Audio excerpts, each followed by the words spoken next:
Благодарам, председателе. Не ви благодарам, заменик министар, затоа што повторно го одбивте амандманот, повторно со истото образложение. И јас навистина нема да се повторувам повторно, за да ве убедам дека одбивањето на овој амандман е погрешна одлука. Со податоците кои што ги кажав претходно за претходно одбиениот амандман, но и само ќе ви прочитам од денешна анализа на невладиниот сектор во однос на состојбата на животната средина, поточно на аерозагадувањето, бидејќи доколку се обезбеди вакво црпење на депонискиот газ, најпрвено ова ќе биде добар пилот проект, бидејќи од тој депониски газ може да се произведува електрична енергија и при тоа да се намали опасноста истиот да биде запален, па да се случи експлозија, па да не кажуваме понатаму што може таа експлозија да предизвика во целиот тој регион каде што се наоѓа Дрисла. Но повторно ова со спречувањето на создавањето на стакленичките гасови, повторно сме во областа на аерозагадување. И јас навистина не знам со кој памет го скроивте така буџетот, да има само 0,8% за заштита на животната средина. И од тие 0,8% и од аерозагадувањето е уште помалку.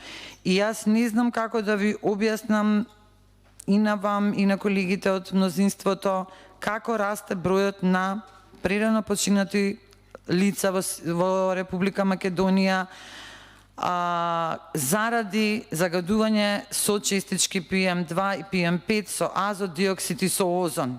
Значи за 2021 година 5600 луѓе починале како последица на загадувањето. Во 2020 година 4270 смртни случаи, во 2019 3610 случаи, во 2018 3180. Значи од 2018 кога биле 3180, за 2022 5600, рачунете колку е зголемен, скоро дупло зголемен бројот на лица починати како последица на аерозагадување. Размислете уште еднаш дали е во ред да ги кажуваме тие флоскули дека ќе се одвијат таму, дека ќе има таква програма, дека ќе се земе таков грант, дека ќе се земе онаков грант, ќе се задолжиме, ќе направиме вака, ќе направиме нака, и ние наредната година повторно ги даваме истите амандмани за кои што вие ни го давате истото образложение како што сте ни го дали минатата година. И сега тука некој е збунет, ама јас не знам кој, и јас не знам, нас не следа, да знаете дека во моментов не следи невладиниот, односно граѓанскиот сектор, кој што ги предлага овие амандмани, и можат исто така да ја врата снимката од минатата година, бидејќи потполно исто беше образложувањето. Зошто се одбива амандманот? Имаме сериозни индикации дека не е добра заштитата на животната средина.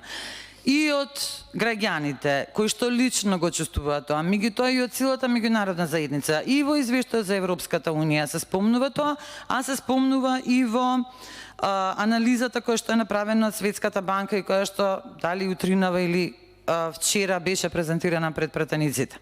И таму има еден по-сериозен, поголем дел кој што се однесува на животната средина, на предизвикот на климатските промени.